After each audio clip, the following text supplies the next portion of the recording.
സാരസ്വതീ ദേവി ഗൗരവാണി പ്രചാരൻ നിർവിശേഷ ശൂന്യവാദി പാശ്ചാത്യ ദേശധാരൻ.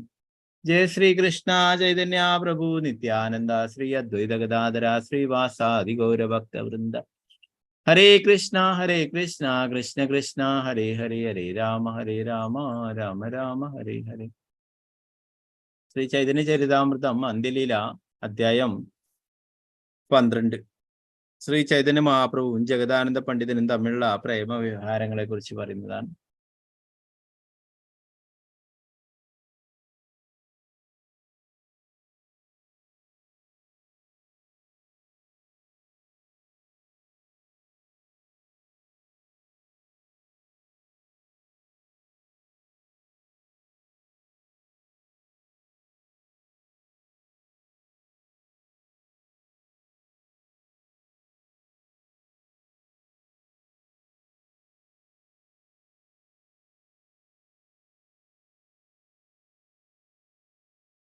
ഹരേ കൃഷ്ണ. എല്ലാവർക്കും കാണാലോ സ്ക്രീന്? ഹരേ കൃഷ്ണ. കാണാം. ഓക്കെ, ഹരേ കൃഷ്ണ. കാണാം പ്രഭുജി. ഓക്കെ ഓക്കെ, ശരി, ഹരേ കൃഷ്ണ. ഓക്കെ, നമുക്ക് ഈ അധ്യായത്തിന്റെ സംഗ്രഹം നോക്കാം. ശ്രീ ചൈതന്യ മഹാപ്രഭുവും ജഗദാനന്ദ പണ്ഡിതനും തമ്മിലുള്ള പ്രേമ വ്യവഹാരങ്ങൾ. 12-ാം അധ്യായത്തിന്റെ ഒരു സംഗ്രഹം ശ്രീല ഭക്തി വിനോദ ഠാക്കൂർ അദ്ദേഹത്തിന്റെ അമൃത ഭാഷ്യത്തിൽ കൊടുത്തിരിക്കുന്നു. ഇത് ഇത്തരത്തിലാണ്. ഈ അധ്യായത്തിൽ ശ്രീ ചൈതന്യ മഹാപ്രഭു അഹോരാത്രം പ്രകടിപ്പിച്ച പ്രേമ നിർവൃതിയുടെ പരിണാമങ്ങളാണ് ചർച്ച ചെയ്യപ്പെടുന്നത്. ബംഗാളിൽ നിന്നുള്ള ഭക്തർ ശ്രീ ചൈതന്യ മഹാപ്രഭുവിനെ കാണാൻ ജഗന്നാഥപുരിയിലേക്ക് വീണ്ടും യാത്ര ചെയ്തു. പതിവ് പോലെ അവരെ നയിച്ചിരുന്നത് തന്റെ ഭാര്യയും കുട്ടികളുമൊത്ത് യാത്ര ചെയ്ത ശിവാനന്ദ സേനയായിരുന്നു. മാർഗമധ്യേയുള്ള സജ്ജീകരണങ്ങൾ വൈകിയതിനാൽ നിത്യാനന്ദ പ്രഭുവിന് താമസിക്കാൻ അനുയോജ്യമായ ഒരു സ്ഥലം യഥാസമയം ലഭിച്ചില്ല. അത് അദ്ദേഹത്തെ ഏറെക്കുറെ അസ്വസ്ഥനാക്കി. അതിനാൽ അദ്ദേഹം സംഘത്തിന്റെ ചുമതലക്കാരനായ ശിവാനന്ദ സേനോട് വളരെ കുപിതനാവുകയും പ്രേമജന്യമായ കോപത്തോടെ അദ്ദേഹത്തെ തൊഴിക്കുകയും ചെയ്തു. നിത്യാനന്ദ പ്രഭുവിനാൽ തൊഴിക്കപ്പെട്ട ശിവാനന്ദ സേനൻ വളരെയധികം സംപ്രീതനായി. എന്നാൽ അദ്ദേഹത്തിന്റെ അനന്തരവൻ ശ്രീകാന്ത സേനൻ അസ്വസ്ഥനാവുകയും അതിനാൽ അദ്ദേഹം സംഘത്തിൽ നിന്ന് പിരിഞ്ഞു പോവുകയും ചെയ്തു. അദ്ദേഹം സംഘത്തിലെ മറ്റുള്ളവർ എത്തുന്നതിന് മുമ്പ് ജഗന്നാഥപുരിയിൽ എത്തി ശ്രീ ചൈതന്യ മഹാപ്രഭുവിനെ കണ്ടു.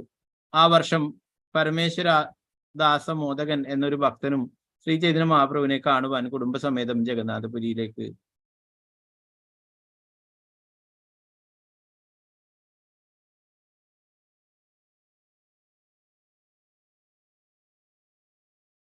പോയിരുന്നു. ഭക്തർ പലപ്പോഴും ശ്രീ ചൈതന്യ മഹാപ്രഭുവിനെ അവർക്കൊപ്പം ഭോജനത്തിനായി ക്ഷണിക്കുന്ന പതിവുണ്ട്.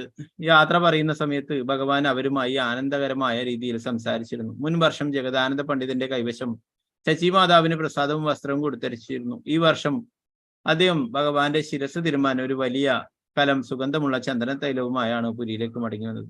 എന്നാൽ ഭഗവാൻ അത് സ്വീകരിച്ചില്ല. മഹാപ്രഭു നിരസിച്ചത് മൂലം അവിടുത്തെ മുന്നിൽ വെച്ച് ജഗദാനന്ദ പണ്ഡിതൻ കലമുടച്ചു കളയുകയും ഉപവസിക്കാൻ ആരംഭിക്കുകയും ചെയ്തു. ജഗദാനന്ദ പണ്ഡിതനെ സാന്ത്വനിപ്പിക്കുവാൻ ശ്രമിക്കുകയും തനിക്ക് വേണ്ടി പാചകം ചെയ്യാൻ അദ്ദേഹത്തോട് ആവശ്യപ്പെടുകയും ചെയ്തു. ശ്രീ ചൈതന്യ മഹാപ്രഭു തന്റെ പാചകം അംഗീകരിച്ചതിൽ സന്തുഷ്ടനായ ജഗദാനന്ദ പണ്ഡിതൻ ഉപവാസം അവസാനിപ്പിച്ചു. ശ്രീല പ്രഭുപാദയ്ക്ക് ജയ്. ഓം നമോ ഭഗവതേ വാസുദേവായ. ഓം നമോ ഭഗവതേ വാസുദേവായ. ഓം നമോ ഭഗവതേ വാസുദേവായ. ശ്രൂയതാം നിത്യം ഗീയതാം മുദാ ചിന്ത്യതാം ഭക്താസ് ചൈതന്യചരിതാമൃതം. ശ്രൂയതാം നിത്യം ഗീയതാം മുദാ ചിന്ത്യതാം ഭക്താസ് ചൈതന്യചരിതാമൃതം. അല്ലയോ ഭക്തരെ, ശ്രീ ചൈതന്യ മഹാപ്രഭുവിന്റെ അതീന്ദ്രിയ ജീവിതവും സ്വാഭാവിക സവിശേഷതകളും എല്ലായ്പ്പോഴും വളരെ സന്തോഷപൂർവ്വം കേൾക്കുകയും കീർത്തിക്കുകയും ധ്യാനിക്കുകയും ചെയ്താലും. കൃഷ്ണദാസ് കവിരാജ് ഗോസ്വാമി പറയുന്നു, ശ്രീ ചൈതന്യ മഹാപ്രഭുവിനെ കുറിച്ചുള്ള അതീന്ദ്രിയമായിട്ടുള്ള ലീലകൾ അല്ലെ, അതൊക്കെ എപ്പോഴും കേൾക്കുകയും കീർത്തിക്കുകയും ധ്യാനിക്കുകയും ചെയ്താലും എന്ന് പറഞ്ഞു. നമ്മൾ കുറച്ച് മുന്നേ ശ്രീമദ് ഭാഗവതത്തിലും പറഞ്ഞു അല്ലെ, ഭഗവാനെ കുറിച്ചുള്ള സത്കഥകളൊക്കെ കേൾക്കാനും ഭഗവാന്റെ തിരുനാമം ജപിക്കുവാനും.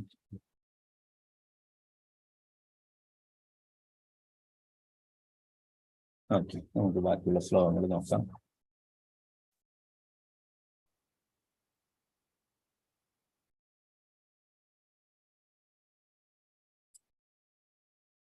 ജയ ജയ ശ്രീ ചൈതന്യ ജയ ദയമയ ജയ ജയ നിത്യാനന്ദ കൃപാ സിന്ധു ജയ.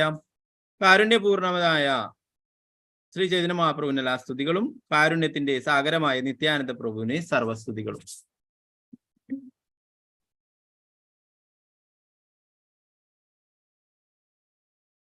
ജയ ജയദ്വൈത ചന്ദ്ര ജയ കരുണ സാഗര ജയ ഗൗരഭക്തഗണ കൃപ പൂർണ്ണന്തര. കരുണയുടെ സാഗരമായ അദ്വൈതാചാര്യർക്ക് എല്ലാ സ്തുതികളും. ശ്രീ ചൈതന്യ മഹാപ്രഭുവിന്റെ എല്ലാ ഭക്തരും ഹൃദയത്തിൽ സദാ കരുണ നിറഞ്ഞവരാണ്. അവർക്കെല്ലാം സർവസ്തുതികളും. കൃഷ്ണനിൽ നിന്നുള്ള വേർപാടിന്റെ വികാരം തുടർച്ചയായി പ്രകടമായിരുന്നില്ല. ശ്രീ ചൈതന്യ മഹാപ്രഭുവിന്റെ മനസ്സ് എല്ലായ്പ്പോഴും വിഷണ്ണമായിരുന്നു. അല്ലയോ കൃഷ്ണ, എന്റെ ജീവനും ആത്മാവുമായവനെ, നന്ദമഹാരാജാവിന്റെ പുത്ര, ഞാൻ എവിടെ പോകും? ഓടക്കുഴൽ മധുരമായി വായിക്കുന്ന പരമദിവ്യത്വം പുരുഷനായ ഭഗവാനെ, എനിക്ക് അങ്ങയെ ഇവിടെ വെച്ച് പ്രാപിക്കാൻ കഴിയും എന്നിങ്ങനെ പറഞ്ഞ് മഹാപ്രഭു കരഞ്ഞിരുന്നു. മനസ്സിന് സമാധാനം കണ്ടെത്താൻ കഴിയാതെ അവിടുന്ന് വളരെ കഷ്ടപ്പെട്ട് സ്വരൂപ് ദാമോദരന്റെയും രാമാനന്ദരായരുടെയും കൂടെ രാവും പകലും കഴിച്ചുകൂട്ടി. ഇതായിരുന്നു മഹാപ്രഭുവിന്റെ അവസ്ഥ. ഇതിനിടയിൽ ബംഗാളിൽ നിന്ന് ഉള്ള എല്ലാ ഭക്തരും ശ്രീ ചൈതന്യ മഹാപ്രഭുവിനെ കാണുവാൻ അവരുടെ ഗൃഹങ്ങളിൽ നിന്ന് യാത്ര തിരിച്ചു. ശിവാനന്ദ സേനന്റെ നേതൃത്വത്തിൽ അദ്വൈതാചാര്യനും മറ്റുള്ള എല്ലാ ഭക്തരും നവദ്വീപിൽ ഒത്തുചേർന്നു. കുലീന ഗ്രാമത്തിലുള്ളവരും ഗ്രാമത്തിലുള്ളവരും നവദ്വീപിൽ ഒത്തുചേർന്നു. നിത്യാനന്ദ പ്രഭു ബംഗാളിൽ പ്രചരണം ചെയ്യുകയായിരുന്നതിനാൽ ജഗന്നാഥപുരിയിലേക്ക് വരേണ്ടതില്ലെന്ന് ശ്രീ ചൈതന്യ മഹാപ്രഭു നിർദ്ദേശം നൽകിയിരുന്നുവെങ്കിലും നിത്യാനന്ദ പ്രഭു എന്നാൽ ആ വർഷം സംഘത്തിലുള്ള മറ്റുള്ളവരോടൊപ്പം ഭഗവാനെ കാണുവാനായി പോയി. പത്നി മാലിനിയോടും 3 സഹോദരങ്ങളോടും ഒപ്പം ശ്രീവാസ് ഠാക്കൂറിയും സംഘത്തിൽ ഉണ്ടായിരുന്നു. അതുപോലെ ആചാര്യരത്നയോടൊപ്പം അദ്ദേഹത്തിന്റെ പത്നിയും അനുഗമിച്ചിരുന്നു. ശിവാനന്ദ സേനന്റെ പത്നിയും അവരുടെ 3 പുത്രന്മാരോടൊപ്പം വന്നു. രാഘവ പണ്ഡിതൻ അദ്ദേഹത്തിന്റെ പ്രശസ്തമായ ഭക്ഷണ സഞ്ചികളും എടുത്തുകൊണ്ട് അവരോടൊപ്പം ചേർന്നു. നമ്മൾ മുന്നേയുള്ള അധ്യായത്തിൽ പഠിക്കണ്ടായി അല്ലെ? രാഘവ പണ്ഡിതൻ മഹാപ്രഭുവിന് 100 കണക്കിന് വിഭവങ്ങൾ ഒരു സഞ്ചിയിലാക്കിയിട്ട് കൊടുത്തിരുന്നു അദ്ദേഹത്തിന്റെ പത്നി. വാസുദേവദത്തനും മുരാരി ഗുപ്തനും വിദ്യാനിധിയും മറ്റനേകം ഭക്തരും ശ്രീ ചൈതന്യ മഹാപ്രഭുവിനെ കാണുവാൻ പോയി. അവരെല്ലാവരും കൂടി 200-300 ആളുകൾ ഉണ്ടായിരുന്നു. ഭക്തർ ആദ്യം തന്നെ ശച്ചി മാതാവിനെ കണ്ട് അനുവാദം വാങ്ങി. അതിനുശേഷം ഭഗവാന്റെ ദിവ്യനാമം കൂട്ടായി കീർത്തനം ചെയ്തുകൊണ്ട് ജഗന്നാഥപുരിയിലേക്ക് സന്തോഷപൂർവ്വം യാത്രയായി. ശിവാനന്ദ സേനൻ വിവിധ സ്ഥലങ്ങളിലെ നികുതികൾ അടയ്ക്കുകയും എല്ലാ ഭക്തരെയും സംരക്ഷിച്ചുകൊണ്ട് വളരെ സന്തോഷത്തോടെ അവരെ നയിക്കുകയും ചെയ്തു. ശിവാനന്ദ സേനൻ എല്ലാവരുടെയും കാര്യങ്ങൾ ശ്രദ്ധിക്കുകയും ഓരോ ഭക്തനും താമസ സ്ഥലം ഏർപ്പാടാക്കുകയും ചെയ്തു. ഒറീസയിലേക്കുള്ള എല്ലാ പാതകളും അദ്ദേഹത്തിന് അറിയാമായിരുന്നു. ഒരു ദിവസം നികുതി ശേഖരിക്കുന്ന ഒരു അധികാരി സംഘത്തെ പരിശോധിക്കവേ എല്ലാ ഭക്തരെയും പോകാൻ അനുവദിക്കുകയും നികുതി അടയ്ക്കുന്നതിന് വേണ്ടി ശിവാനന്ദ സേനൻ സ്വയം അവിടെ നിൽക്കുകയും ചെയ്തു.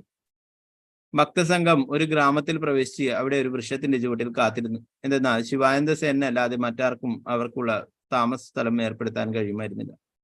ഇതിനിടയിൽ നിത്യാനന്ദ പ്രഭു കഠിനമായ വിശപ്പ് മൂലം വളരെ അസ്വസ്ഥനായി. അനുയോജ്യമായ ഒരു വാസസ്ഥലം ലഭിക്കാത്തതിന്റെ പേരിൽ നിത്യാനന്ദ പ്രഭു ശിവാനന്ദ സേനനെ ചീത്തപ്പേരുകൾ വിളിച്ചു തുടങ്ങി. ശിവാനന്ദ സേനൻ എനിക്കുള്ള വാസസ്ഥലം ഏർപ്പാടാക്കിയിട്ടില്ല. നിത്യാനന്ദ പ്രഭു പരാതിപ്പെട്ടു. ഞാൻ വിശന്നു മരിക്കും. അയാൾ വരാത്തത് കൊണ്ട് അയാളുടെ 3 പുത്രന്മാരും മരിക്കട്ടെ എന്ന് ഞാൻ ശപിക്കുന്നു. ഈ ശാപം കേട്ട ശിവാനന്ദ സേനന്റെ പത്നി കരയാൻ ആരംഭിച്ചു. ആ സമയത്ത് തന്നെ ശിവാനന്ദ സേനൻ നികുതി സംഭരണ കേന്ദ്രത്തിൽ നിന്നും വന്നു.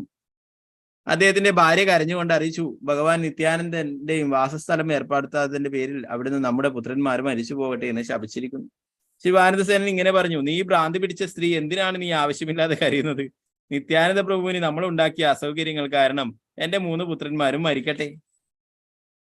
ഇത് പറഞ്ഞ ശേഷം ശിവാനന്ദ സേനൻ നിത്യാനന്ദ പ്രഭുവിന്റെ സമീപത്തേക്ക് ചെന്നു. നിത്യാനന്ദ പ്രഭു അപ്പോൾ എഴുന്നേറ്റ് ശിവാനന്ദനെ തൊഴിച്ചു. തൊഴിക്കപ്പെട്ടതിൽ വളരെ സന്തോഷവാനായ ശിവാനന്ദ സേനൻ വളരെ വേഗം ഒരു പാൽക്കാരന്റെ ഭവനം ഭഗവാന്റെ വസതിയായി ക്രമീകരിച്ചു. ശിവാനന്ദ സേനൻ നിത്യാനന്ദ പ്രഭുവിന്റെ പാദങ്ങളിൽ തൊട്ട് വന്ദിച്ച ശേഷം നിത്യാനന്ദ പ്രഭുവിനെ വാസസ്ഥലത്തേക്ക് നയിച്ചു. വളരെ സന്തുഷ്ടനായ ശിവാനന്ദ സേനൻ ഇനി പറയുന്നത് പോലെ സംസാരിക്കാൻ ആരംഭിച്ചു. ആജിമോരെ ഭൃത്യകരി അംഗീകാര കൈല യമനാപരാധ ഭൃത്യര യോഗ്യ ഫലദില. ഇന്ന് അങ്ങനെ ഭൃത്യരായി അംഗീകരിക്കുകയും എന്റെ തെറ്റിന് ഉചിതമായ ശിക്ഷ നൽകുകയും ചെയ്തു. ഭഗവാൻ ശിക്ഷിച്ചാൽ അതും കാരുണ്യമാണ്. ശാസ്തി ചാലെ കൃപാകര ഏത്തോമാര കരുണ ത്രിജഗതി തോമാര ചരിത്ര ബുഡെ കൊൻജന. എന്റെ പ്രിയപ്പെട്ട ഭഗവാനെ, അങ്ങ് എനിക്ക് നൽകിയ ശിക്ഷ അങ്ങയുടെ അളവറ്റ കാരുണ്യമാണ്. അങ്ങയുടെ യഥാർത്ഥ സ്വഭാവം മനസ്സിലാക്കാൻ ഈ 3 ലോകങ്ങളിലും ആർക്കാണ് കഴിയുക? ബ്രഹ്മാര ദുർലഭ തൊമാര ശ്രീചരണ രേണു ഹേന ചരണ സ്പർശ പൈല മോര അധമതനു. അങ്ങയുടെ പാതാരവിന്ദത്തിലെ ധൂളി സാക്ഷാൽ ബ്രഹ്മാവിന് പോലും ലഭിക്കുവാൻ പ്രയാസമാണ്. അങ്ങനെ ഇരിക്കെ അങ്ങയുടെ പാതാരവിന്ദം നികൃഷ്ടമായ എന്റെ ശരീരത്തിൽ സ്പർശിച്ചു. നിത്യാനന്ദ പ്രഭു പാദം കൊണ്ട് ശിവാനന്ദസേനന്റെ ശരീരത്തിൽ സ്പർശിച്ചു അല്ലെ. ശിവാനന്ദസേനൻ പറയുന്നു ബ്രഹ്മാവ് പോലും അതിലെ ധൂളി, ഭഗവാന്റെ പാദത്തെങ്കിലുള്ള ധൂളി വേണ്ടിയിട്ട് ആഗ്രഹിക്കുന്നു. അത് കിട്ടില്ല എന്ന് കണ്ടപ്പോഴാണ് ബ്രഹ്മാവും മറ്റുള്ളവരൊക്കെ പറയുന്നത്, ശിവനൊക്കെ പറയുന്നത്, ആ വൃന്ദാവനത്തില് എന്തെങ്കിലും ഒരു പുൽക്കൊടി ആയിട്ടെങ്കിലും ജനിക്കുകയാണെങ്കിൽ അവിടുത്തെ വൃന്ദാവനത്തിലെ പരിശുദ്ധ ഭക്തന്മാരുടെ പാദത്തിലെ ധൂളിയെങ്കിലും നമ്മുടെ ശിരസിലെത്തുമല്ലോ എന്ന്. ആജി മോര സഫല ഹൈല ജന്മകൂല കർമ്മ ആജി പൈനു കൃഷ്ണ ഭക്തി അർത്ഥകാമധർമ്മ. ഇന്ന് എന്റെ ജന്മവും കുടുംബവും പ്രവർത്തനങ്ങളും സഫലമായി തീർന്നു. ഇന്ന് ധർമ്മതത്വങ്ങളുടെയും സാമ്പത്തികാഭിവൃദ്ധിയുടെയും ഇന്ദ്രിയ സംതൃപ്തിയുടെയും ആത്യന്തികമായി കൃഷ്ണന് വേണ്ടിയുള്ള ഭക്തി സേവനത്തിന്റെയും സാഫല്യവും ഞാൻ നേടി. ശൂനി നിത്യാനന്ദ പ്രഭുര ആനന്ദിത മന ഉടി ശിവാനന്ദ കൈല പ്രേമ ആലിംഗന. നിത്യാനന്ദ പ്രഭു ഇത് കേട്ടപ്പോൾ വളരെ സന്തോഷവാനായി അവിടുന്ന് എഴുന്നേറ്റ് ശിവാനന്ദ സെന്നെ വളരെ സ്നേഹപൂർവ്വം ആലിംഗനം ചെയ്തു. നിത്യാനന്ദ പ്രഭുവിന്റെ പെരുമാറ്റത്തിൽ അതീവ സന്തുഷ്ടനായ ശിവാനന്ദ സേനൻ അദ്വൈതാചാര്യന്റെ നേതൃത്വത്തിൽ എല്ലാ വൈഷ്ണവർക്കും വാസസ്ഥലങ്ങൾ ക്രമീകരിക്കാൻ ആരംഭിച്ചു. ശ്രീ നിത്യാനന്ദ പ്രഭുവിന്റെ സ്വഭാവ സവിശേഷതകളൊന്ന് അവിടുന്ന് പ്രകടിപ്പിക്കുന്ന പരസ്പര വിരുദ്ധമായ പ്രകൃതമാണ്. അവിടുന്ന് ആരോടെങ്കിലും ക്രുദ്ധനാവുകയും ആ വ്യക്തിയെ തൊഴിക്കുകയും ചെയ്യുമ്പോൾ അത് വാസ്തവത്തിൽ ആ വ്യക്തിയുടെ പ്രയോജനത്തിന് വേണ്ടിയാണ്. ശിവാനന്ദ സേനന്റെ അനന്തരവൻ അദ്ദേഹത്തിന്റെ സഹോദരി പുത്രൻ ശ്രീകാന്തനെ അപമാനിക്കപ്പെട്ടതുപോലെ തോന്നുകയും അതേപറ്റി അവന്റെ മാതുലന്റെ അസാന്നിധ്യത്തിൽ ഇങ്ങനെ പറയുകയും ചെയ്തു. ശ്രീചൈതന്യ മഹാപ്രഭുവിന്റെ സഹചാരികളിൽ ഒരെന്ന നിലയിൽ എന്റെ മാതുലൻ വളരെ പ്രശസ്തനാണ്. എന്നാൽ ഭഗവാൻ നിത്യാനന്ദ പ്രഭു അദ്ദേഹത്തെ തൊഴിച്ചുകൊണ്ട് തന്റെ മേൽക്കോയ്മ ഉറപ്പിക്കുന്നു. കേവലം ഒരു ബാലകനായ ശ്രീകാന്തൻ ഇത് പറഞ്ഞതിന് ശേഷം സംഘത്തെ ഉപേക്ഷിച്ച് ഏകനായി ശ്രീചൈതന്യ മഹാപ്രഭുവിന്റെ വാസസ്ഥലത്തേക്ക് പോയി അല്ലെ. തൊഴി കൊണ്ട ശിവാനന്ദ സേനക്ക് ഒരു പ്രശ്നവുമില്ല, തൊഴിച്ച നിത്യാനന്ദ പ്രഭുവിനും ഒരു പ്രശ്നവുമില്ല അല്ലെ.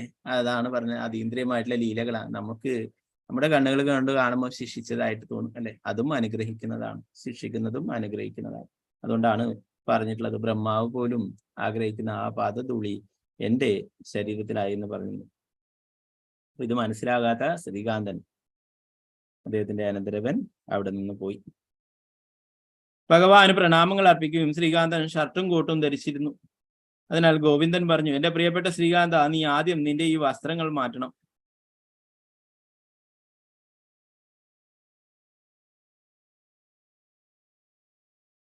അപ്പൊ ഇതിന്റെ ഭാവാർത്ഥത്തിൽ ശ്രീലപ്രഭുപാദർ പറഞ്ഞിരിക്കുന്നു, ഒരുവൻ ഷർട്ടോ കോട്ടോ ധരിച്ചുകൊണ്ട് വിഗ്രഹം പ്രതിഷ്ഠിച്ചിട്ടുള്ള മുറിയിൽ പ്രവേശിക്കുന്നതിനെ അല്ലെങ്കിൽ മൂർത്തിക്ക് എന്തെങ്കിലും സമർപ്പിക്കുന്നതിനോ വിലക്കുണ്ട്.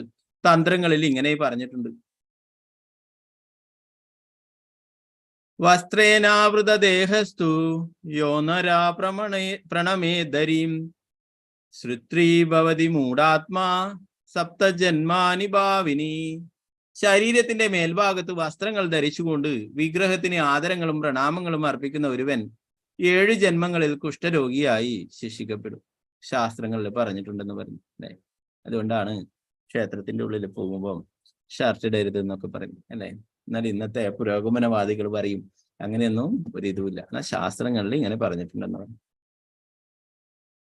ഗോവിന്ദൻ ശ്രീകാന്തനെ താക്കീത് ചെയ്തപ്പോൾ ശ്രീചൈതന്യ മഹാപ്രഭു പറഞ്ഞു, അവനെ ബുദ്ധിമുട്ടിപ്പിക്കരുത്. ശ്രീകാന്തൻ അവന് ഇഷ്ടമുള്ളത് എന്തും ചെയ്യട്ടെ, കാരണം അവൻ വിഷമകരമായ മാനസികാവസ്ഥയിലാണ് ഇവിടെ വന്നിട്ടുള്ളത്. ശ്രീചൈതന്യ മഹാപ്രഭു ശ്രീകാന്തനോട് എല്ലാ വൈഷ്ണവരെയും കുറിച്ച് അന്വേഷിക്കും. ബാലകൻ ഒന്നിനു പുറകെ ഒന്നായി ഓരോരുത്തരുടെയും പേരെടുത്ത് പറഞ്ഞ് അവരെ കുറിച്ച് ഭഗവാനെ അറിയിക്കുകയും ചെയ്തു. അവൻ ദുഃഖിതനാണ് എന്ന് മഹാപ്രഭു പറയുന്നത് കേട്ടപ്പോൾ ശ്രീകാന്ത സെന്നെ അവിടുന്ന് സർവജ്ഞനാണെന്ന് മനസ്സിലാക്കാൻ കഴിഞ്ഞു. ആ കാരണത്താൽ ശ്രീകാന്തൻ വൈഷ്ണവരെ കുറിച്ച് വിവരിക്കുന്നുണ്ടെങ്കിൽ നിത്യാനന്ദ പ്രഭു ശിവാനന്ദ സേനയെ തൊഴിച്ച കാര്യം സൂചിപ്പിച്ചില്ല. അതിനിടയിൽ എല്ലാ ഭക്തരും എത്തിച്ചേർന്ന് മഹാപ്രഭുവിനെ കാണുവാൻ പോയി. മുൻ വർഷങ്ങളിൽ എന്ന പോലെ ശ്രീ ചൈതന്യ മഹാപ്രഭു അവരെ എല്ലാം സ്വീകരിച്ചു. സ്ത്രീകൾ കുറെ ദൂരത്തിൽ നിന്നാണ് മഹാപ്രഭുവിനെ ദർശിച്ചത്. ഭഗവാൻ ഭക്തർക്കെല്ലാം താമസത്തിനുള്ള വസതികൾ വീണ്ടും സജ്ജീകരിച്ചു. അതിനുശേഷം അവരെ ഭഗവാൻ ജഗന്നാഥനെ അർപ്പിച്ച നൈവേദ്യത്തിന്റെ ശിഷ്ടം സ്വീകരിക്കുവാനായി ക്ഷണിച്ചു. ശിവാനന്ദ സേനൻ അദ്ദേഹത്തിന്റെ 3 പുത്രന്മാരെയും ശ്രീ ചൈതന്യ മഹാപ്രഭുവിന് പരിചയപ്പെടുത്തി. അവർ അദ്ദേഹത്തിന്റെ പുത്രന്മാരായതിനാൽ ഭഗവാൻ അവരോട് അത്യന്തം കാരുണ്യം പ്രകടിപ്പിച്ചു. ശ്രീ ചൈതന്യ മഹാപ്രഭു ശിവാനന്ദ സേനന്റെ ഏറ്റവും ഇളയ പുത്രന്റെ പേര് ചോദിക്കുകയും പരമാനന്ദ ദാസനാണെന്ന നാമം എന്ന് ശിവാനന്ദ സേനനെ അറിയിക്കുകയും ചെയ്തു. മുമ്പൊരിക്കൽ ശിവാനന്ദ സേനൻ ശ്രീ ചൈതന്യ മഹാപ്രഭുവിന്റെ വസതി സന്ദർശിച്ചപ്പോൾ ഭഗവാൻ അദ്ദേഹത്തോട് പറയുകയുണ്ടായി, ഈ പുത്രൻ ജനിക്കുമ്പോൾ അവന് പുരീദാസൻ എന്ന് പേര് നൽകണം.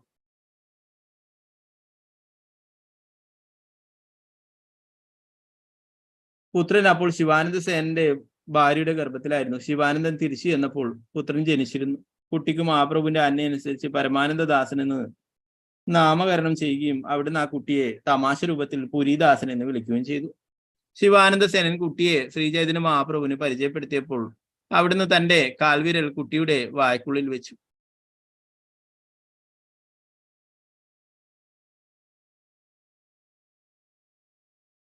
ശിവാനന്ദ സേനന്റെ സൗഭാഗ്യക്കടലിനെ മറികടക്കാൻ ആർക്കുമാവില്ല. കാരണം ശിവാനന്ദന്റെ കുടുംബം മുഴുവൻ തന്റെ സ്വന്തമായി മഹാപ്രഭു പരിഗണിക്കുന്നു. ഭഗവാൻ എല്ലാ ഭക്തർക്കുമൊപ്പം മധ്യാഹ്ന ഭക്ഷണം ഭുജിക്കുകയും അവിടുത്തെ തൃക്കരങ്ങളും തിരുമുഖവും കഴുകിയതിനു ശേഷം ഗോവിന്ദന് ഒരു ആജ്ഞ നൽകുകയും ചെയ്തു. മഹാപ്രഭു പറഞ്ഞു, ശിവാനന്ദ സേനന്റെ പത്നിയും മക്കളും ജഗന്നാഥപുരിയിൽ താമസിക്കുന്നിടത്തോളം കാലം അവർക്ക് ഞാൻ ഭുജിച്ചതിന്റെ ബാക്കി ഭാഗം നൽകിയിരിക്കണം. ശ്രീചൈതന്യ മഹാപ്രഭുവിന്റെ ഗൃഹത്തിന് സമീപം നദിയ ജില്ലക്കാരനായ പരമേശ്വരൻ എന്നു പേരുള്ള ഒരു പലഹാര കച്ചവടക്കാരൻ താമസിച്ചിരുന്നു. ഭഗവാൻ ഒരു ബാലനായിരുന്നപ്പോൾ അവിടുന്ന് പരമേശ്വര മോദകന്റെ ഭവനം കൂടെ സന്ദർശിക്കുമായിരുന്നു. ആ പലഹാര വ്യാപാരി അവിടത്തേക്ക് പാലും മധുര പലഹാരങ്ങളും നൽകുകയും ഭഗവാൻ അത് ഭുജിക്കുകയും ചെയ്യുമായിരുന്നു. മഹാപ്രഭുവിന്റെ ബാല്യകാലം മുതൽ പരമേശ്വര മോദകന് അവിടുത്തോട് സ്നേഹവാത്സല്യം ഉണ്ടായിരുന്നു. ആ വർഷം അവിടുത്തെ കാണാൻ ജഗന്നാഥപുരിയിൽ വന്നവരിൽ പരമേശ്വര മോദകനും ഉണ്ടായിരുന്നു.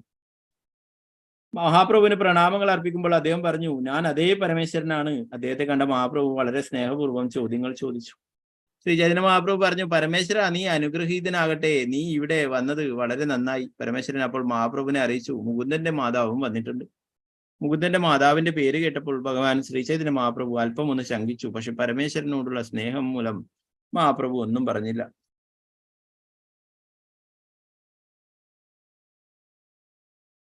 വളരെ ഉറ്റ ബന്ധം മൂലം ഒരുവൻ ചിലപ്പോൾ സാമാന്യ മര്യാദകളെ അതിലംഘിച്ചേക്കാം. അപ്രകാരം പരമേശ്വരൻ വാസ്തവത്തിൽ അദ്ദേഹത്തിന്റെ ലളിതവും സ്നേഹപൂർവ്വമായ പെരുമാറ്റത്താൽ ഭഗവാന്റെ ഹൃദയത്തിൽ സന്തോഷമുളവാക്കി. എല്ലാ ഭക്തരും അവർ മുമ്പ് അനുഷ്ഠിച്ചിരുന്നത് പോലെ ഗുണ്ടിച ക്ഷേത്രത്തിന്റെ ശുചീകരണത്തിലും രഥയാത്രയിലെ രഥങ്ങളുടെ മുന്നിലും നൃത്തം ചെയ്യുന്നതിലും മുഴുകി. 4 മാസത്തേക്ക് ഭഗവാൻ എല്ലാ ഉത്സവങ്ങളും നിരീക്ഷിച്ചു. മാലിനിയെ പോലുള്ള പത്നിമാർ ശ്രീ ചൈതന്യ മഹാപ്രഭുവിനെ മധ്യാഹ്ന ഭക്ഷണത്തിന് ക്ഷണിച്ചു.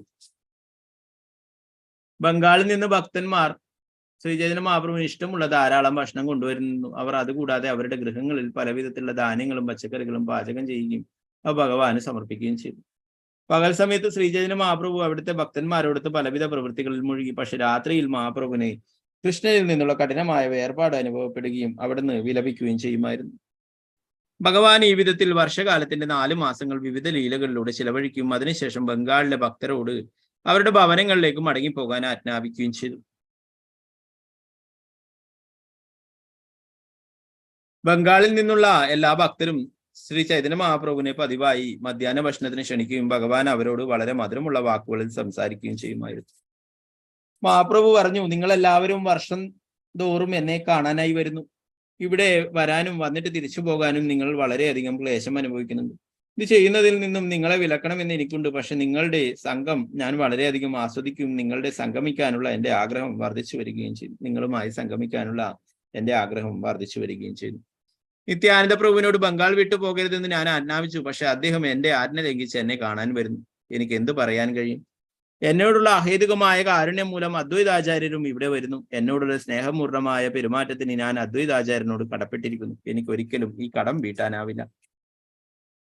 എൻ്റെ ഭക്തരെല്ലാം എനിക്ക് വേണ്ടി മാത്രമാണ് ഇവിടെ വരുന്നത്. അവരുടെ വീടും കുടുംബവും ഉപേക്ഷിച്ച് അത്യന്തം ദുർഘടമായ പാതകളിലൂടെ വളരെ തിടുക്കത്തിൽ സഞ്ചരിച്ചാണ് അവരിവിടെ വന്നെത്തുന്നത്.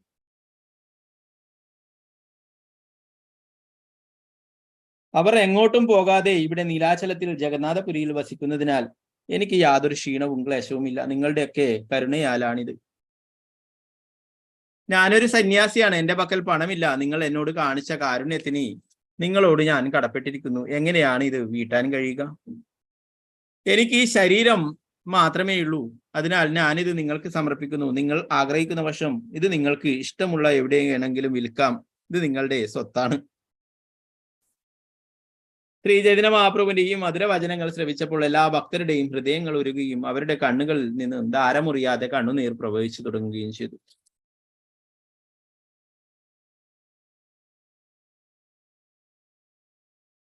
ഭഗവാൻ അവിടുത്തെ ഭക്തരെല്ലാം ചേർത്ത് പിടിച്ച് ആലിംഗനം ചെയ്തുകൊണ്ട് ഏങ്ങി കരയാൻ ആരംഭിച്ചു. അവിടെ നിന്നും പോകാൻ കഴിയാതെ എല്ലാവരും അവിടെ തുടരും.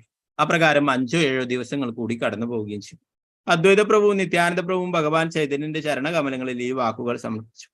അങ്ങയുടെ അതീന്ദ്രിയ ഗുണങ്ങൾക്ക് മുഴുവൻ ലോകവും അങ്ങയോട് കടപ്പെട്ടിരിക്കുന്നു. എന്നിട്ടും അവിടുന്ന് വീണ്ടും മധുരവചനങ്ങളാൽ അവിടുത്തെ ഭക്തരെ ബന്ധിക്കുന്നു. ഈ പരിതസ്ഥിതികളിൽ ആർക്കാണ് ഇവിടം വിട്ട് മറ്റെവിടെയെങ്കിലും പോവാൻ കഴിയുക? അതിനുശേഷം ശ്രീചൈതന്യ മഹാപ്രഭു സമാധാനപരമായി അവരെയെല്ലാം സാന്ത്വനിപ്പിക്കുകയും അവർക്ക് ഓരോരുത്തർക്കും വിട നൽകുകയും ചെയ്തു. നിത്യാനന്ദ പ്രഭുവിന് ഭഗവാൻ പ്രത്യേക നിർദ്ദേശം നൽകി. അങ്ങ് വീണ്ടും വീണ്ടും ഇവിടെ വരേണ്ടതില്ല.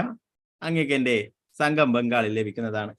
ശ്രീചൈതന്യ മഹാപ്രഭു സ്വവസതിയിൽ വിഷാദമഗ്നനായിരിക്കവേ അവിടുത്തെ ഭക്തർ കരഞ്ഞുകൊണ്ട് ബംഗാളിലേക്ക് യാത്ര ആരംഭിച്ചു. ഭഗവാൻ അവിടുത്തെ അതീന്ദ്രിയ കാരുണ്യത്താൽ സർവരെയും ബന്ധിച്ചു. ആർക്കാണ് ശ്രീചൈതന്യ മഹാപ്രഭുവിന്റെ കാരുണ്യത്തിന്റെ കടം വീട്ടാൻ കഴിയുക? ശ്രീചൈതന്യ മഹാപ്രഭു പരിപൂർണ സ്വതന്ത്രനായ പരമദിവ്യോത്തമ പുരുഷനാണ്. അവിടുന്ന് എല്ലാവരെയും അവിടുത്തെ ഇഷ്ടത്തിനനുസരിച്ച് നൃത്തമാടിക്കുന്നു. അക്കാരണത്താൽ ഭഗവാന്റെ സാമീപ്യം വെടിഞ്ഞ് എല്ലാ ഭക്തരും രാജ്യത്തിന്റെ നാനാഭാഗങ്ങളിലുള്ള അവരവരുടെ ഭവനങ്ങളിലേക്ക് പോയി. ഒരു മരപ്പാവ പാവ കളിക്കാരന്റെ ഇച്ഛാനുസരണം നൃത്തം ചെയ്യുന്നത് പോലെ സർവ്വതും ഭഗവാന്റെ ഇച്ഛാനുസരണം നടത്തപ്പെടുന്നു. പരമദിവ്യോത്തമ പുരുഷന്റെ സവിശേഷതകൾ മനസ്സിലാക്കാൻ ആർക്കാണ് കഴിയുക? മുൻവർഷത്തിൽ ജഗദാനന്ദ പണ്ഡിതൻ ശ്രീചൈതന്യ മഹാപ്രഭുവിന്റെ ആജ്ഞയനുസരിച്ച് ശചി മാതാവിനെ കാണുവാനായി നദിയ നഗരത്തിലേക്ക് തിരികെ വന്നിരുന്നു. അവിടെ വന്നെത്തിയപ്പോൾ ജഗദാനന്ദ പണ്ഡിതൻ ശചി മാതാവിന്റെ ചരണാരവിന്ദങ്ങളിൽ പ്രാർത്ഥനകൾ അർപ്പിക്കുകയും അതിനുശേഷം ഭഗവാൻ ജഗന്നാഥന്റെ വസ്ത്രവും പ്രസാദവും മാതാവിന് സമർപ്പിക്കുകയും ചെയ്തു. അദ്ദേഹം ശ്രീചൈതന്യ മഹാപ്രഭുവിന്റെ നാമത്തിൽ ശചി മാതാവിന് പ്രണാമങ്ങൾ അർപ്പിക്കുകയും ഭഗവാനെ മാതാവിനോടുള്ള വിനീതമായ പ്രാർത്ഥനകൾ അറിയിക്കുകയും ചെയ്തു. ജഗദാനന്ദന്റെ ആഗമനം ശചി മാതാവിന് വളരെയധികം ആനന്ദം നൽകി. അദ്ദേഹം ശ്രീചൈതന്യ മഹാപ്രഭുവിനെ പറ്റി സംസാരിക്കുന്നത് ശചി മാതാവ് രാപ്പകൽ ശ്രദ്ധാപൂർവം ശ്രവിച്ചു. ജഗദാനന്ദ പണ്ഡിതൻ പറഞ്ഞു, എന്റെ പ്രിയപ്പെട്ട മാതാവേ, ഞാൻ ചിലപ്പോഴൊക്കെ ഇവിടെ വരികയും അമ്മ സമർപ്പിക്കുന്ന ഭോജനം സ്വീകരിക്കുകയും ചെയ്യാറുണ്ട്. ഭോജനത്തിന് ശേഷം ഭഗവാൻ പറയാറുണ്ട്, ഇന്ന് മാതാവ് എനിക്ക് കഴുത്തറ്റം വരെ ഭോജനം നൽകി. അപ്പൊ ഭഗവാൻ ശ്രീചൈതന്യ മഹാപ്രഭു പലപ്പോഴും ഇവിടെ വന്നിട്ട് പ്രസാദം കഴിക്കാറുണ്ട്. ശചി മാതാവ് നൽകിയിരിക്കുന്ന നിവേദ്യം കഴിക്കാറുണ്ട് എന്ന് പറയാറുണ്ട്. ഞാൻ അവിടെ പോവുകയും മാതാവ് സമർപ്പിക്കുന്ന ഭോജനം സ്വീകരിക്കുകയും ചെയ്യുന്നുവെങ്കിലും ഞാൻ നേരിട്ട് ഭുജിക്കുന്നുണ്ടെന്ന് മാതാവിനെ അറിയുവാൻ കഴിയുന്നില്ല. ഇതൊരു സ്വപ്നമായിട്ടാണ് മാതാവ് കരുതുന്നത്. ശചി മാതാവ് പറഞ്ഞു, ഞാൻ പാചകം ചെയ്യുന്ന ഹൃദ്യമായ എല്ലാ പച്ചക്കറികളും നിമായി ഭക്ഷിക്കുമെന്ന് ഞാൻ ആശിച്ചു. അതാണ് എൻ്റെ ആഗ്രഹം. ചിലപ്പോൾ നിമായി അവയെല്ലാം കഴിച്ചു എന്ന് ഞാൻ ചിന്തിക്കാറുണ്ടെങ്കിലും പിന്നീട് അതൊക്കെ വെറുമൊരു സ്വപ്നമായിരുന്നു എന്ന് എനിക്ക് തോന്നാറുണ്ട്. ഈ വിധത്തിൽ ജഗദാനന്ദ പണ്ഡിതനും ശചി മാതാവിന്റെ ആപ്പകൽ ശ്രീചൈതന്യ മഹാപ്രഭുവിനെ കുറിച്ചുള്ള സന്തോഷ വർത്തമാനങ്ങൾ പറഞ്ഞുകൊണ്ടിരുന്നു. അല്ലെ, ശചി മാതാവ് എന്താ പറയാ, നിവേദ്യങ്ങളൊക്കെ ആയിട്ട് വിളമ്പിയിട്ട് നിമായിക്ക് വെക്കും. അല്ലെ, വെച്ച് കഴിഞ്ഞാൽ എന്താ ചെയ്യാ, നിമായി അതൊക്കെ കഴിക്കും. എന്നാല് അത് ഉണ്ടാക്കിയിട്ടുള്ള പാത്രത്തില് അളവ് പഴയ പോലെ തന്നെ ആക്കും, ഫുള്ളായിട്ട് അവിടെ ഉണ്ടാവും. ഇപ്പൊ ശചി മാതാവ് പോയി നോക്കുമ്പോൾ കുക്ക് ചെയ്തിട്ടുള്ള ആ പാത്രത്തിൽ നിറയെ അതുപോലെ തന്നെ കാണും. ഇപ്പൊ വിചാരിക്കും, ഞാൻ എടുത്തു വെച്ചില്ല, ഞാൻ എന്തോ സ്വപ്നം കണ്ടയാണെന്ന് വെച്ചിട്ട് വീണ്ടും എടുത്തിട്ട് നിവേദ്യം അവിടെ കൊണ്ടേക്കും.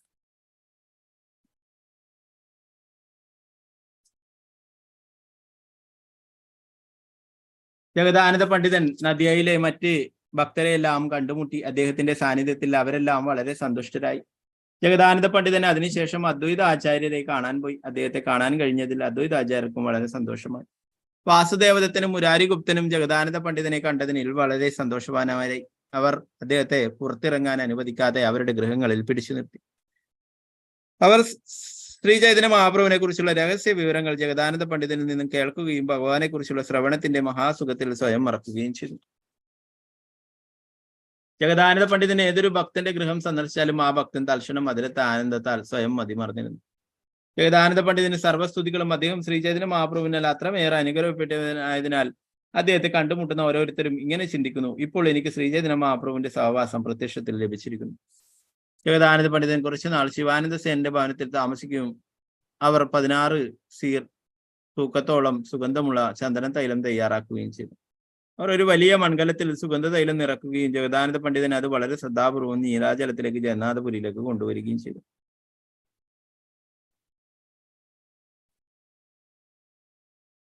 ജഗദാനന്ദൻ ഈ തൈലം ഗോവിന്ദന്റെ കൈവശം സൂക്ഷിക്കാൻ ഏൽപ്പിച്ചിട്ട് അദ്ദേഹത്തോട് ഇങ്ങനെ അഭ്യർത്ഥിക്കുകയും ചെയ്തു, ദയവായി ഈ തൈലം ഭഗവാന്റെ മേനിയിൽ പുരട്ടുക. തന്മൂലം ഗോവിന്ദൻ ശ്രീചൈതന്യ മഹാപ്രഭുവിനോട് പറഞ്ഞു, ജഗദാനന്ദ പണ്ഡിതൻ സുഗന്ധമുള്ള കുറച്ച് ചന്ദന തൈലം കൊണ്ടുവന്നിട്ടുണ്ട്. പിത്തവും വായുവും മൂലമുള്ള രക്തസമ്മർദ്ദം ഗണ്യമായി കുറയുവാൻ ഭഗവാൻ ഈ തൈലം അല്പം ശിരസിൽ പുരട്ടണമെന്ന് അദ്ദേഹം ആഗ്രഹിക്കുന്നു. അദ്ദേഹം ഇതൊരു വലിയ കലം നിറയെ ബംഗാളിൽ വെച്ച് തയ്യാറാക്കി വളരെ ശ്രദ്ധാപൂർവം ഇവിടെ കൊണ്ടുവന്നിട്ടുണ്ട്. പ്രഭു കഹെ സന്യാസീര താഹി തൈലെ അധികാര താഹേ സുഗന്ധി തൈല പരമധികാര. മഹാപ്രഭു മറുപടി പറഞ്ഞു, ഒരു സന്യാസിക്ക് തൈലം കൊണ്ട് ഒരു ഉപയോഗമില്ല, പ്രത്യേകിച്ചും ഇതുപോലുള്ള സുഗന്ധ തൈലം. പെട്ടെന്ന് തന്നെ ഇത് പുറത്തു കൊണ്ടുപോവുക.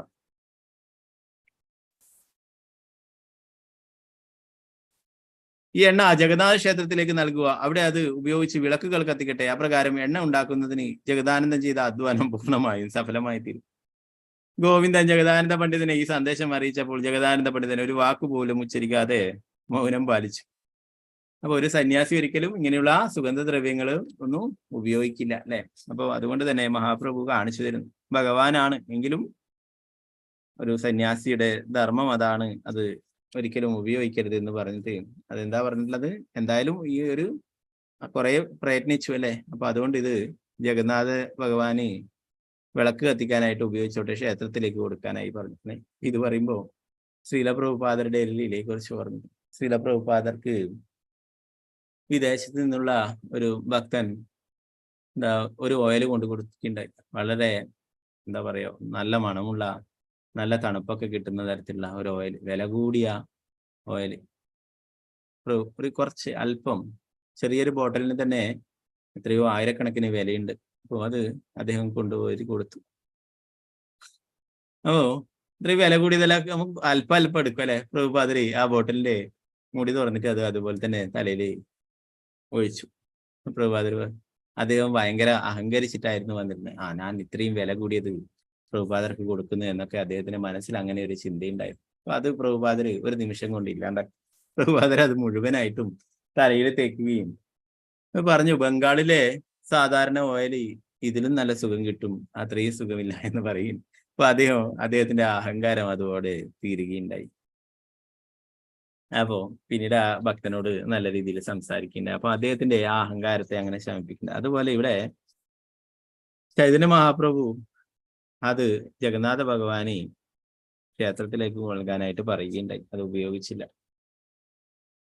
ഗോവിന്ദൻ ജഗദാനന്ദ പണ്ഡിതനെ ഈ സന്ദേശം അറിയിച്ചപ്പോൾ ജഗദാനന്ദ പണ്ഡിതൻ ഒരു വാക്കുപോലും ഉച്ചരിക്കാതെ മൗനം പാലിച്ചു. 10 ദിവസം കഴിഞ്ഞപ്പോൾ ഗോവിന്ദൻ ശ്രീ ചൈതന്യ മഹാപ്രഭുവിനോട് വീണ്ടും പറഞ്ഞു, അങ്ങ് തൈലം സ്വീകരിക്കണമെന്നത് ജഗദാനന്ദ പണ്ഡിതന്റെ ആഗ്രഹം. ഇത് കേട്ട മഹാപ്രഭു കുപിതനായി പറഞ്ഞു, എന്നെ തിരുമാനായി എന്തുകൊണ്ട് ഒരു തിരുമുകാരനെ ഏർപ്പെടുത്തിക്കൂടാ? അത്തരം സന്തോഷത്തിന് വേണ്ടിയാണോ ഞാൻ സന്യാസം സ്വീകരിച്ചത്? ഈ തൈലം സ്വീകരിക്കുന്നത് എനിക്ക് നാശമുണ്ടാക്കുകയും നിങ്ങൾ എല്ലാവരെയും എന്നെ പരിഹസിക്കുകയും ചെയ്യും.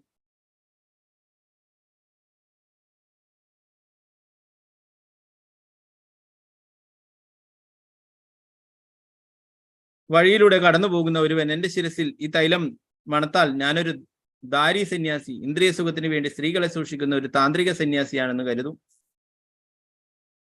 ഈ ശ്രീ ചൈതന്യ മഹാപ്രഭുവിന്റെ വാക്കുകൾ ശ്രവിച്ച ഗോവിന്ദൻ മൗനം പാലിച്ചു. അടുത്ത പ്രഭാതത്തിൽ ജഗദാനന്ദൻ മഹാപ്രഭുവിനെ കാണുവാനായി പോയി. ശ്രീ ചൈതന്യ മഹാപ്രഭു ജഗദാനന്ദ പണ്ഡിതനോട് പറഞ്ഞു, എന്റെ പ്രിയപ്പെട്ട പണ്ഡിത, നിങ്ങൾ ബംഗാളിൽ നിന്നും എനിക്കായി കുറിച്ച് തൈലം കൊണ്ടുവന്നല്ലോ. പക്ഷെ ഞാൻ സർവസംഘ പരിത്യാഗിയായതിനാൽ എനിക്കത് സ്വീകരിക്കാനാവുകയില്ല.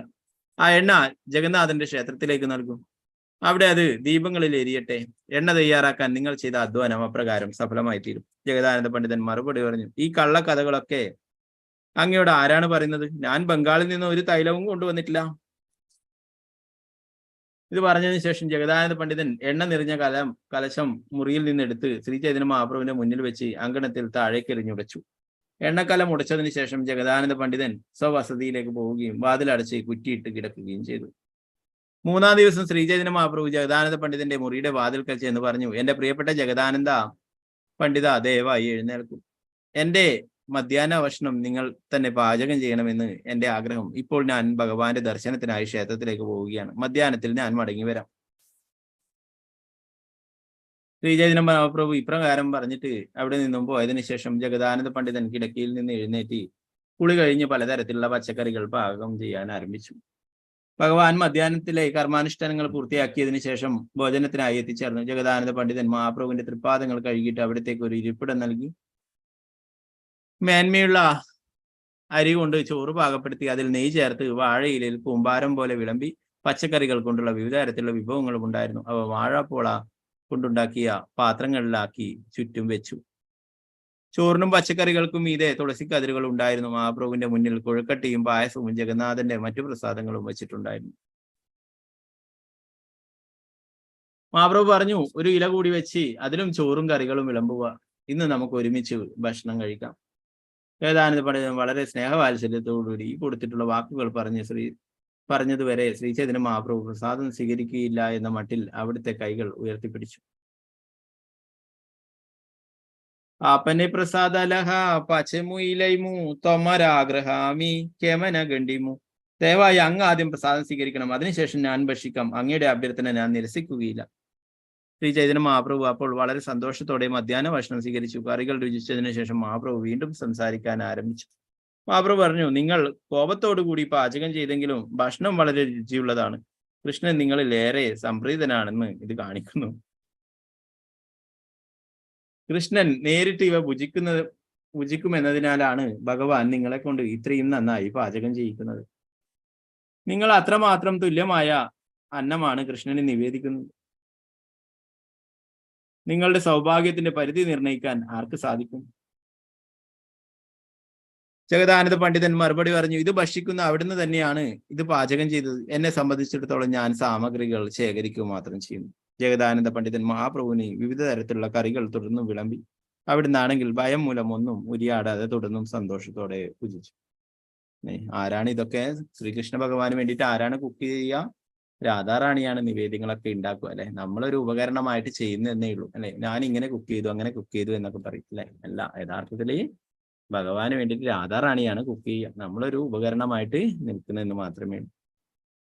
അപ്പൊ ഇവിടെ മഹാപ്രഭു രാധാറാണിയുടെ ഭാവത്തിലാണ്, അല്ലെ? അപ്പൊ അതുകൊണ്ട് തന്നെ ജഗദാനന്ദ പണ്ഡിത് പറഞ്ഞു, അങ്ങ് തന്നെയാണ് ഇതൊക്കെ പാചകം ചെയ്തിട്ടുള്ളത്, ഞാൻ വെറും സാമഗ്രികളൊക്കെ ശേഖരിക്കുക മാത്രം ചെയ്തു എന്ന് പറഞ്ഞു.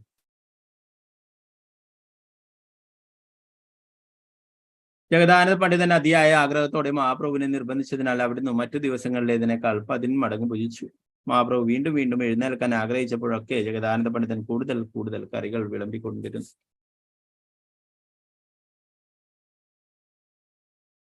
ജഗദാനന്ദൻ കൂടുതലായി വിളമ്പുന്നത് തടയുവാൻ ശ്രീചൈതന്യ മഹാപ്രഭു ധൈര്യപ്പെട്ടില്ല. മഹാപ്രഭു ഭുജിക്കുന്നത് അവസാനിപ്പിച്ചാൽ ജഗദാനന്ദൻ ഉപവസിച്ചേക്കുമെന്ന് ഭയന്ന് അവിടുന്ന് ഭോജനം തുറന്നു സ്വീകരിച്ചു.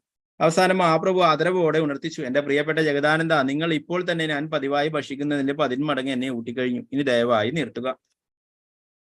ശ്രീചൈതന്യ മഹാപ്രഭു എഴുന്നേറ്റ് തൃക്കരങ്ങളും തിരുമുഖങ്ങളും കഴുകി ശുദ്ധിയാക്കി. അതിനിടയിൽ ജഗദാനന്ദ പണ്ഡിതൻ സുഗന്ധദ്രവ്യങ്ങളും പൂമാലയും ചന്ദനക്കുഴമ്പും കൊണ്ടുവന്നു. ചന്ദനക്കുഴമ്പും പുഷ്പമാലയും സ്വീകരിച്ച് ഉപവിഷ്ടനായതിനു ശേഷം മഹാപ്രഭു പറഞ്ഞു, ഇപ്പോൾ എന്റെ മുന്നിൽ വച്ച് നിങ്ങൾ ഭക്ഷിച്ചേ തീരൂ.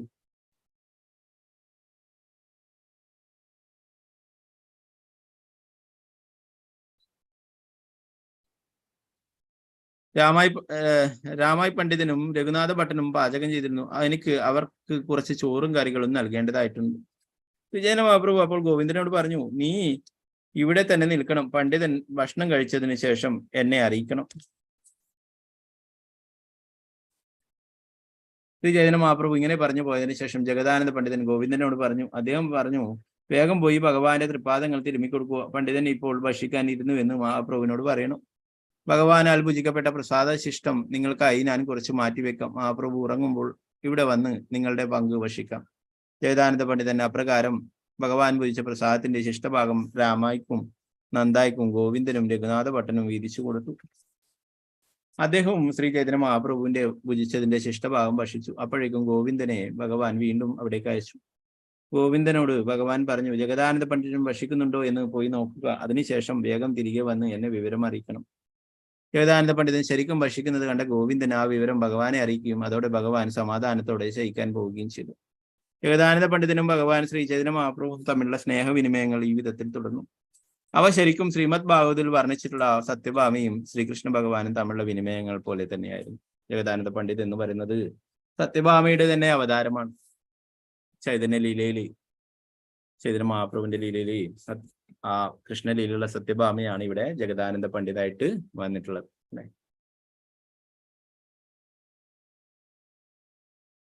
ജഗദാനന്ദ പണ്ഡിതന്റെ സൗഭാഗ്യത്തിന്റെ പരിധി കണക്കാക്കാൻ ആർക്കാണ് കഴിയുക? അദ്ദേഹത്തിന്റെ മഹാഭാഗ്യത്തിന്റെ ദൃഷ്ടാന്തം അദ്ദേഹം തന്നെയാണ്. ജഗദാനന്ദ പണ്ഡിതനും ശ്രീ ചൈതന്യ മഹാപ്രഭുവും തമ്മിലുള്ള പ്രേമവിനിമയങ്ങളെ പറ്റി ശ്രവിക്കുന്ന ഏതൊരുവനും, അല്ലെങ്കിൽ ജഗദാനന്ദ പണ്ഡിതന്റെ പ്രേമ വിവർത്തനം എന്ന ഗ്രന്ഥം പാരായണം ചെയ്യുന്ന ഏതൊരുവനും പ്രേമം എന്താണെന്ന് മനസ്സിലാക്കാൻ കഴിയും. അത് മാത്രമല്ല, അങ്ങനെയുള്ള ഒരുവന് കൃഷ്ണനോടുള്ള പ്രേമാവേശ ഭാവം കൈവരിക്കാനുമാവും. ജഗദാനന്ദേര പ്രേമ വിവർത്ത ശുനയൈ ജന പ്രേമേര സ്വരൂപജാനേ പായ പ്രേമദാന. ഈ ലീലകള് കേൾക്കുന്ന ഏതൊരുവനും, അല്ലെങ്കിൽ ജഗദാനന്ദ പണ്ഡിതന്റെ പ്രേമ വിവർത്തനം എന്ന ഗ്രന്ഥം പാരായണം ചെയ്യുന്ന ഏതൊരുവനും പ്രേമം എന്താണെന്ന് മനസ്സിലാക്കാൻ കഴിയും. അത് മാത്രമല്ല, അങ്ങനെയുള്ള ഒരുവന് കൃഷ്ണനോടുള്ള പ്രേമാവേശഭാവം കൈവരിക്കാനുമാവും എന്ന് പറയുന്നു.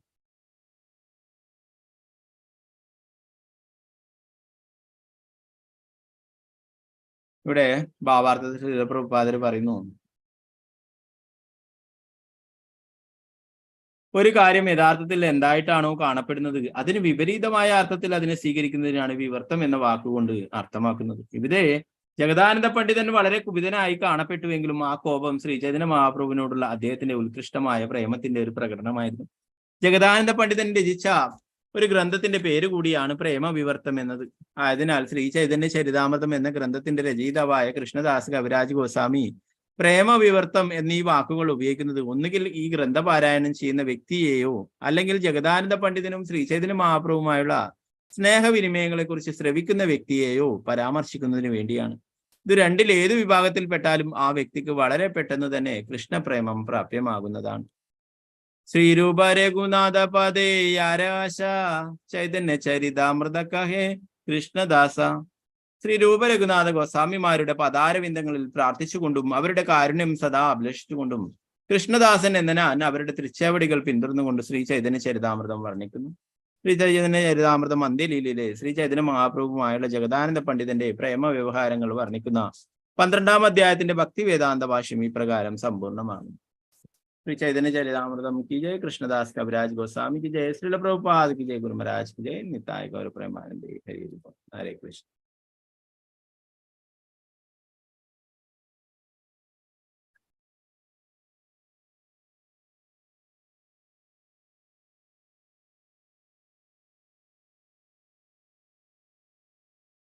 അടുത്ത അധ്യായം നാളത്തെ ക്ലാസ്സിൽ നോക്കാം. അധ്യായം 13, ജഗദാനന്ദ പണ്ഡിതനും രഘുനാഥ ഭട്ടഗോസ്വാമിക്കും ഒപ്പമുള്ള ലീലകൾ. ഹരേ കൃഷ്ണ ഹരേ കൃഷ്ണ കൃഷ്ണ കൃഷ്ണ ഹരേ ഹരേ, ഹരേ രാമ രാമ രാമ ഹരേ ഹരേ. ഹരേ കൃഷ്ണ. പിന്നെ അടുത്ത ഭാഗങ്ങളിൽ എന്തെങ്കിലും സംശയങ്ങൾ ഉണ്ടെങ്കിൽ ചോദിക്കാം. സംശയങ്ങളൊന്നും ഇല്ലെങ്കിൽ നെക്സ്റ്റ് ആവാം. വാഞ്ചകൽപതരൂപശ്ച കൃപാസിന്ധുഭ്യവച പതിദാനം ഭാവനേഭ്യോ വൈഷ്ണവേഭ്യോ നമോ നമഃ. അനന്തകോടി വൈഷ്ണവവൃന്ദയ്ക്ക് ജയ്. ശ്രീല പ്രഭുപാദ്.